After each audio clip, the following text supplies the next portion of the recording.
The massive screen in Earth's embassy showed the final vote count, 156 for, 44 against. Admiral James Stone's face remained perfectly calm as he watched the Galactic Council sentence humanity to isolation.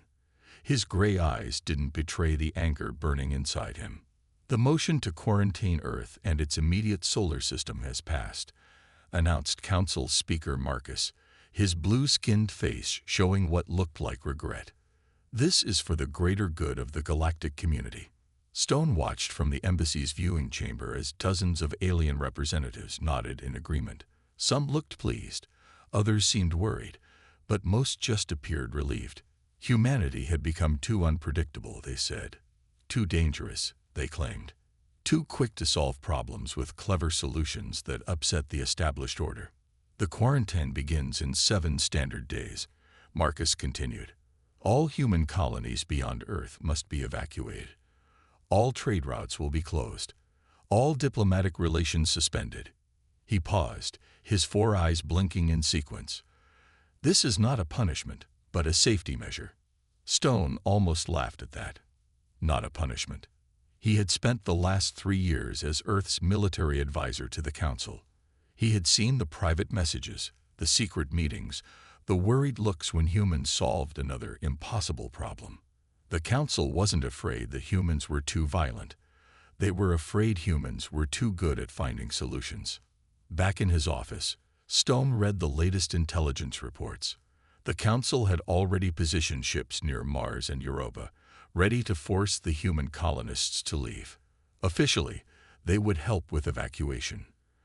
Unofficially, they would steal everything they could.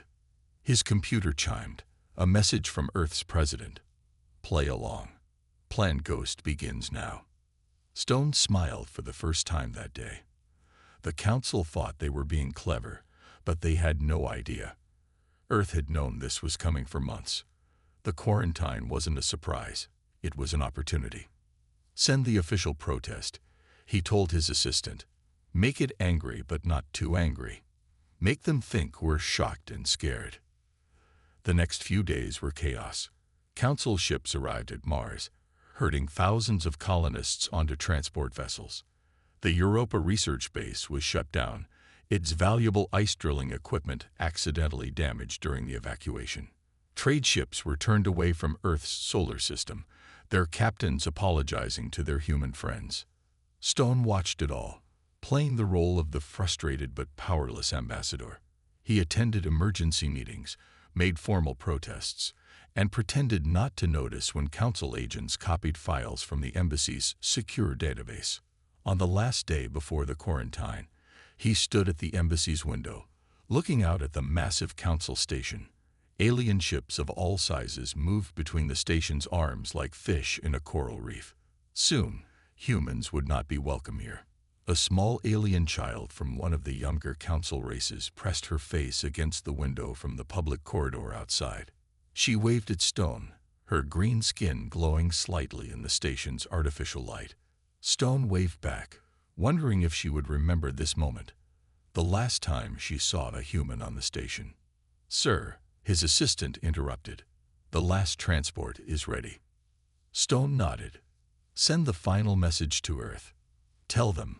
He paused, choosing his words carefully, knowing the Council would intercept and read everything. "Tell them we did our best, but now we must accept our fate." As his ship pulled away from the station, Stone thought about the real message he had sent Earth weeks ago, through channels the Council knew nothing about. The message that had started everything. They took the bait. Begin production. The Council thought they had trapped humanity in its cradle. They thought they had contained the threat. They thought wrong. As his ship entered faster than light travel, Stone allowed himself a small smile. The Council had just made the biggest mistake in its 1,000-year history. They thought they were quarantining humanity. In reality, humanity had just quarantined them. They would learn that lesson soon enough. But for now, Earth would wait and plan and build. The Council had given humanity exactly what it needed: time without interference, a common enemy to unite against, and most importantly, a reason to show the galaxy exactly what humans could do when they were backed into a corner. The real game was just beginning. 5 years passed. To the Galactic Council, Earth seemed quiet. Too quiet, some thought, but most were just happy humans weren't causing trouble anymore. If they had looked closer at the dark side of Earth's moon, they might have noticed something strange. But Earth's new sensor jammers worked perfectly. The same technology the Council had used to hide their secret meetings was now being used against them. Captain Lisa Reed stood in the massive underground chamber, watching robots assemble another stealth ship. The chamber hadn't existed 5 years ago. Neither had the other 12 shipyards hidden across the solar system. Status report. She called out to her team. Ghost Fleet is at 92% completion, answered her chief engineer. Better than planned. Turns out those stolen Council blueprints helped a lot. Reed smiled. The Council thought they were clever, sharing only old technology with Earth. They didn't know that humans had downloaded everything during the evacuation chaos. Every blueprint, every patent, every piece of technology the Council had been holding back. Earth now had it all. But humans hadn't just copied the alien tech. They'd made it better. In another hidden facility under the Pacific Ocean, General Thompson watched the latest test of the quantum defense grid. The Council's best scanning technology couldn't detect it. Even better, the grid could detect Council ships trying to scan Earth. They're still watching us, Thompson told his staff. Their patrol ships pass by every month, checking to see if we're behaving. Let them watch, said one of his officers. They won't see anything until it's too late. On the surface, Earth played its role perfectly. The news channels showed humans going about their lives, seemingly accepted their isolation. Politicians made occasional weak protests about the quarantine, carefully designed to sound hopeless. But underground, in secret bases, and in hidden orbits, humanity was building something the galaxy had never seen before. Admiral Stone, now Earth's defense commander, reviewed the latest reports in his office deep under the Rocky Mountains. The Ghost Fleet was almost ready. The quantum grid was operational. The AI defense network could now hack any Council system in seconds. His computer displayed a message from one of Earth's deep cover agents. Council still believes the act. They think humans are depressed and defeated. Stone laughed. Defeated. Earth's economy was stronger than ever. Without Council interference, human innovation had exploded. Every problem the Council had used to control Earth, energy, resources, space travel, humans had solved on their own. In a lab in Australia, scientists tested the final version of their trump card, the mirror shield. Based on Council tech, but revolutionized by human innovation, it could catch enemy weapons' fire and send it back at the attackers. 5 years, Reed said during that evening's command meeting. They gave us 5 years to sit quietly and think about our mistakes. She pointed to the hologram showing Earth's new defense systems and hidden fleets. I don't think this is what they had in mind. Stone nodded. The Council forgot the most important thing about humans. We don't just get angry when we're cornered. We get creative. The meeting was interrupted by an alert.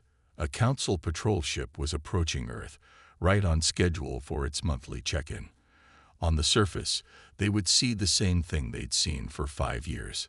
A quiet, subdued planet. They didn't see the advanced sensors tracking their every move. They didn't notice the Ghost Fleet ships shadowing them, testing their stealth systems. They had no idea their routine scans were being used to perfect Earth's defenses. Let them come and go, Stone ordered. Our time is almost here. That night, as Reed walked through the Ghost Fleet's main hangar, she thought about how the Council would react when they realized what humanity had accomplished in 5 short years. They thought the quarantine would weaken humanity. Instead, it had removed all restrictions on human innovation. They thought isolation would make humans desperate. Instead, it had given them focus. Soon, very soon, the Council would learn what happened when you gave humanity both time and motivation to prepare. The Grand Hall of the Galactic Council sparkled with lights and music. Thousands of alien representatives gathered to celebrate 5 years of what they called peace without humans. Council Speaker Marcus stood on the main platform, ready to give his speech. None of them noticed their communication systems failing one by one.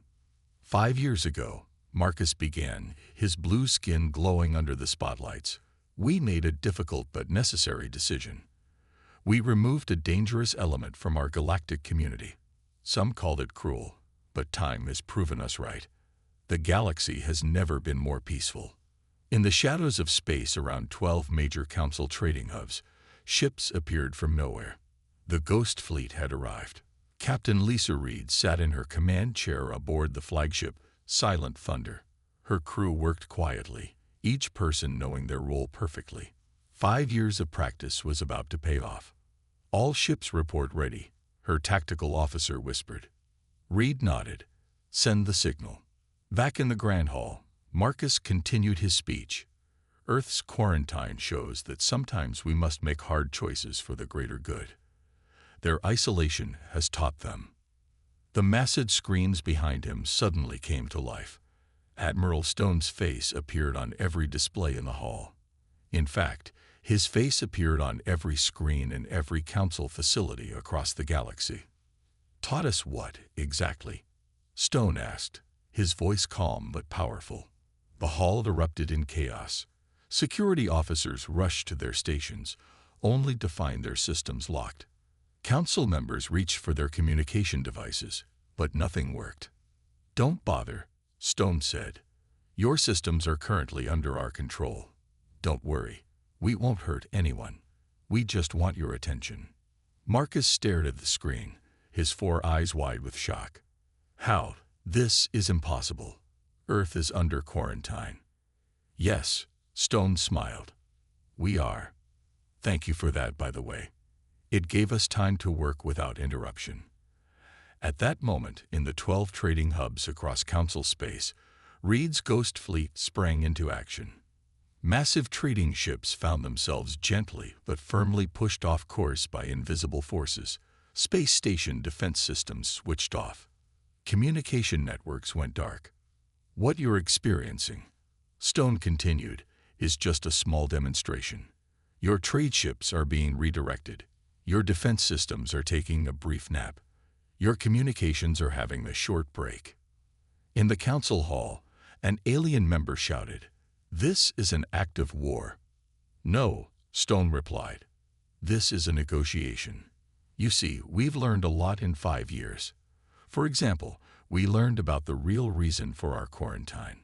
New images appeared on the screens, secret council meetings, private messages, hidden plans. Evidence that the quarantine had nothing to do with peace and everything to do with fear of human progress." Reed watched from her ship as the Council's carefully organized trading network fell into confusion. Not a single shot fired, not a single person hurt, but billions in economic damage happening by the second. "Here's what's going to happen," Stone announced to the stunned Council. "In exactly 1 hour, everything will return to normal. Consider this a preview of what humans can do when you force us to get creative." He leaned forward in his chair. "You gave us 5 years to think about our mistakes. We spent that time thinking about yours instead. Now you have a choice. End the quarantine and begin honest negotiations, or find out what else we learned during our isolation." The Ghost Fleet held position, invisible to all Council sensors. Reed smiled as she watched Council ships scramble to respond to a threat they couldn't even see. "One more thing," Stone added. "Those ships you can't detect around your trading hubs, they're just the ones we want you to know about. Good luck finding the others." The screens went dark. In the council hall, Marcus stood frozen, his celebratory speech forgotten. The 5-year peace they had been celebrating had been a lie. The humans hadn't been contained. They had been preparing. And this was just the beginning. The emergency council session looked very different from the celebration of just 3 days ago. Gone were the bright lights and happy faces. Now, worried representatives from 200 species sat in the dim chamber, waiting for answers. Admiral Stone walked into the council hall, his footsteps echoing in the tense silence. This time he wasn't on a screen. He was there in person. 2 council guards followed him, looking nervous. Everyone had seen what human technology could do to their security systems. "Welcome back, Admiral Stone," Council Speaker Marcus said, trying to sound calm. "I see you've ignored the quarantine." "The quarantine?" Stone smiled. "Oh, we didn't ignore it. We simply decided it should work both ways. Your ships can't enter our space either now." "Fair is fair." A large alien with rocky skin stood up. "You dare threaten us? The Council has stood for 1,000 years. And in those 1,000 years," Stone replied, "how many species have you quarantined? How many civilizations have you held back because you feared their progress?" He pressed a button on his wrist device. The chamber's main screen came to life, showing documents, messages, and records. Not just about Earth, but about dozens of other species. The Artari developed faster than light travel 50 years before you said they did. You forced them to wait. Stone pointed to another document. The Blaken had clean energy technology a century ago. You made them buy fuel from council merchants instead. In the back of the chamber, younger council races began to whisper among themselves. Many of them had similar stories. Technologies held back, discoveries delayed, progress slowed by council regulations. "These are lies," Marcus shouted, but his voice shook. "Are they?" A new voice spoke up. Ambassador Dawn, from one of the younger council races, stood. "My people invented quantum messaging 30 years ago. The council said we weren't ready to use it. Now I see the older council members used it in secret all along." More voices joined in. More questions were asked. The council chamber grew louder as centuries of secrets began to unravel. Captain Reed, watching from her cloaked ship above the council station, smiled as she saw the plan working. "Send in the second data packet," she ordered. Back in the chamber, Stone continued. "Earth's crime wasn't being dangerous. It was being too efficient, too innovative. We solved problems too quickly, just like many of your younger members have been doing." The screen changed again, showing financial records. Council members taking bribes to delay technology sharing. Secret accounts filled with profits from forcing younger races to buy outdated technology. Years of corruption exposed in minutes. "This is why you quarantined Earth," Stone said. "Not because we were violent, but because we were about to discover how much you've been hiding from everyone." Marcus tried one last time to regain control. "These accusations are meaningless. We have protected the galaxy for centuries." "Protected?" Ambassador Dawn laughed. "You mean controlled. Kept us dependent. Made us pay for technology we could have developed ourselves." Stone watched as the council chamber divided. The older races, who had profited from centuries of control, faced the angry younger races who now saw how they had been held back. "Earth offers a choice," Stone announced. "Not just to end our quarantine, but to help build a new council. One based on cooperation, not control. On sharing progress, not stifling it." In orbit, Reed's fleet remained hidden but ready. They wouldn't need weapons for this battle. The truth was doing more damage than any weapon could. "You have 2 days to decide," Stone said. "Earth's isolation ends, and a new system begins." Ordy smiled. "Well, we've shown you what 5 years of human innovation looks like. Would you like to see what else we've built?" He walked out of the chamber, leaving behind a council in chaos. The political games were over. Now it was time for change, either peaceful or not. The choice was theirs, but Earth held all the cards. The old guard of the council didn't wait 2 days. They didn't even wait 1. 6 hours after Stone's ultimatum, 500 council warships jumped into Earth's solar system. They expected to find a helpless planet. Instead, they found emptiness. "No signs of human ships," reported the council fleet commander. Scans showed normal activity on Earth's surface. In her hidden command center beneath the Pacific Ocean, Captain Reed watched the council fleet's every move. "They took the bait," she told Admiral Stone over their quantum link. "Just like you said they would." Wounded pride makes people predictable, Stone replied, especially those who aren't used to losing. The Council fleet moved closer to Earth, their weapons charged. Their commander sent a message to all frequencies: "Surrender now, or we will open fire." No response came from Earth. The planet just kept spinning peacefully below them. "They're in position," Reed announced, starting defense grid. Suddenly, every Council ship's scanner lit up with warnings. A web of quantum energy appeared around them, shimmering like a spider's web in morning dew. The Council fleet found itself trapped inside a massive energy sphere. "What is this?" the Council commander demanded. "Open fire. Destroy whatever's causing this."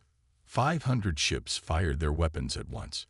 Energy beams and plasma torpedoes streaked toward Earth. The Council commander smiled, expecting to see devastation. Instead, the weapons stopped mid-flight. Then, slowly, they turned around. Mirror defense grid activated, Reed reported calmly, reflecting their attack now. The Council fleet watched in horror as their own weapons came back at them, not randomly, but with perfect precision.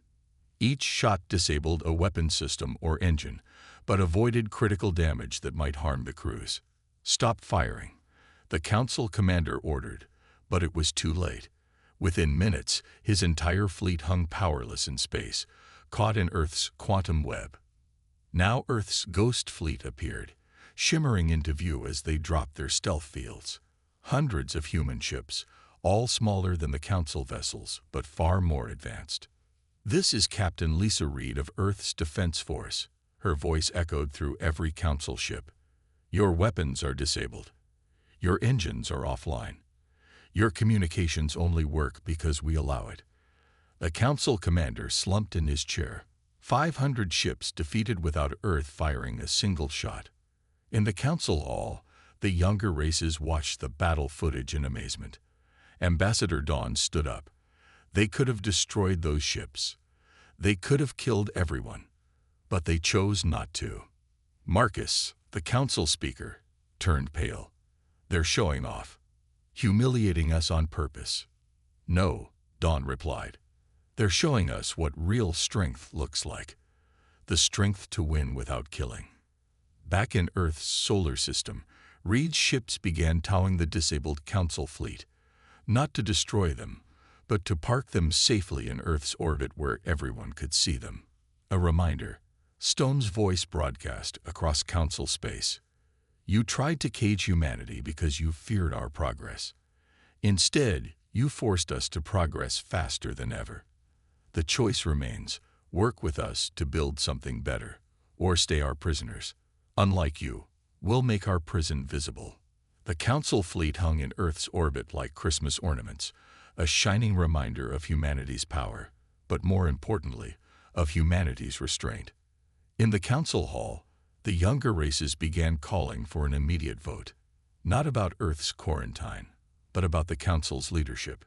The old guard had played their last card and lost. They had tried to use force against a species that had spent 5 years preparing for exactly this moment. Now change wasn't just coming. It had already arrived. The next week changed the galaxy forever. Ambassador Dawn led 30 younger races in what reporters called the Great Walk. They simply stood up and walked out of the Council hall, leaving the old guard sputtering in their seats. "We're done being controlled," Dawn announced to the cameras. "Earth showed us what the Council really is. Now we'll show them what we can do." In orbit above the Council homeworld, Captain Reed's ghost fleet appeared again. This time, they came as guardians, protecting the reformers from any last desperate moves by the old guard. "Your private security forces have been disabled," Reed informed the Council leaders. "Your secret communication channels are shut down. Your hidden weapon caches are now under our control." Stone watched from Earth's embassy as centuries of control crumbled in days. The Council's corruption had made them powerful, but it had also made them lazy. They never imagined anyone could find all their secrets until humanity did exactly that. "The archives are open." Dawn's voice rang through every station and ship in Council space. "Everyone can see the truth now." Thousands of sealed records poured out into public view. Earth's AI systems, hidden in the Council's networks for years, made sure no secrets stayed hidden. Every dirty deal, every suppressed invention, every blocked advancement, all of it came to light. The old Council leaders didn't just lose power. They lost everything they had worked for centuries to build. Their own records condemned them. "Amusing, isn't it?" Stone said to Marcus, who sat in Earth's embassy under protective custody. "You quarantined us to keep your secrets safe. Instead, you gave us the perfect reason to find them all." Marcus stared out the window at his former empire falling apart. "How? How did you do it?" "Simple," Stone replied. "You told us we were dangerous because we solved problems too quickly. So we took that as a challenge. 5 years, no distractions, just one big problem to solve. You." In the reformed council chamber, now called the Assembly Hall, Dawn and the other young race leaders began building something new. Earth didn't demand power. They offered help instead. "Your technologies were held back." Reed asked the gathered representatives. "Here's everything we developed in 5 years. Use it. Improve it. Share what you make." The younger races discovered that humans didn't want to rule. They wanted to innovate. They didn't want control. They wanted progress. "But what about the old council leaders?" someone asked during a heated session. "They'll face trial," Dawn announced. "Not for holding power, but for abusing it. Not for making rules, but for breaking them in secret." The Ghost Fleet began finding hidden council bases all across the galaxy. In each one, they discovered more evidence, more suppressed technologies, more proof that the Council's power had been built on lies. Stone watched it all from his office, remembering the day the quarantine began. "They thought isolation would weaken us," he told Reed during their daily briefing.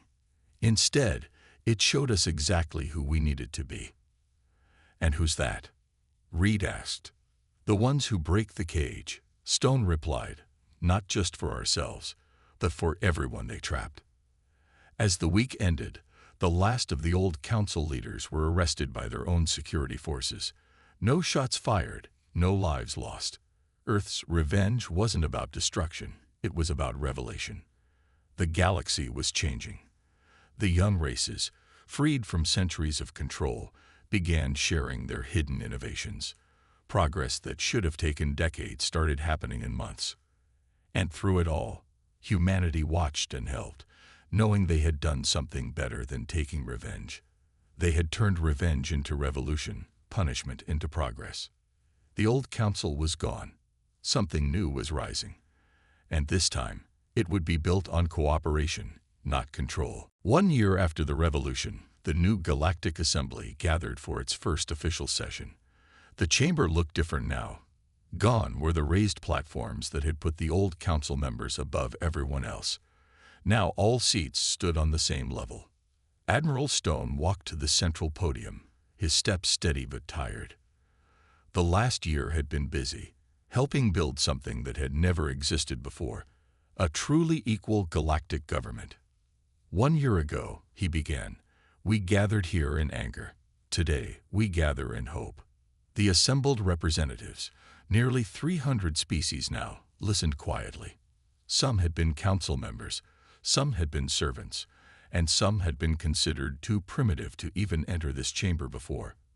But before we move forward, Stone continued, there's one last truth you should know. Captain Reed, sitting among Earth's delegation, smiled. She had waited a long time for this moment. Earth knew about the Council's plan to quarantine us 2 years before it happened, Stone revealed. The chamber erupted in surprised whispers. In fact, we helped make it happen. He pressed a button, and the chamber's screens lit up with files dated 7 years ago. Secret Earth intelligence reports, hidden surveillance, intercepted messages. We discovered the Council's corruption early in our contact with them. Stone explained. We saw how they held back other races, how they stifled progress, how they maintained power through fear and control. The screens showed more. Earth's leaders meeting in secret, planning, preparing. We could have exposed them then, Stone continued, but that would have led to war, chaos, destruction. We needed something better, something smarter. Ambassador Dawn stood up. You let them quarantine you on purpose. We suggested it, Stone smiled. Through careful leaks, through staged incidents, through subtle manipulations, we made them think isolation was their idea, their perfect solution to the human problem. The chamber was silent now, everyone realizing the full scope of Earth's plan. We needed three things. Reed spoke up from her seat. Time without interference to build our technology. Proof of the Council's corruption to show everyone. And most importantly, a reason for all younger races to unite against them. The quarantine gave us all three, Stone added. Every file we revealed, every secret we exposed, we found them during those 5 years. Every ship we built, every defense we created, we made them exactly for the moment the Council would attack. The screen showed the Ghost Fleet's construction, the development of the mirror defense grid, the AI infiltration of Council networks, all planned years in advance. Earth's greatest victory wasn't defeating the Council's fleet, Dawn realized. It was making the Council defeat themselves. Stone nodded. The best revenge isn't destroying your enemy. It's showing everyone who they really are, and letting justice happen naturally. The chamber buzzed with conversation. Some seemed shocked, others impressed, but no one was angry. Earth had orchestrated the greatest political revolution in galactic history, without a single death. And now, someone asked, what does Earth want as reward? Nothing, Stone replied. We already have what we wanted. A galaxy where progress isn't controlled by fear, where species work together instead of stepping on each other, where innovation is shared, not suppressed. He looked around the chamber, at faces both alien and familiar. The old Council feared humanity because we solved problems too quickly. They were right to be afraid, but not of our weapons or our ships. They should have feared our patience, our planning, and our determination to make things right. Reed stood and joined Stone at the podium. The quarantine is officially over, she announced. All travel restrictions are lifted. All trade routes are open. And Earth's colonies will be restored with full reparations. But more importantly, Stone concluded, the age of secrets and suppression is over. Welcome to a new galaxy, one where we all rise together. The chamber erupted in applause. In orbit above, the Ghost Fleet shimmered into view one last time, not as weapons of war, but as guardians of peace. Earth's revenge was complete, but it hadn't ended in destruction. It had ended in hope.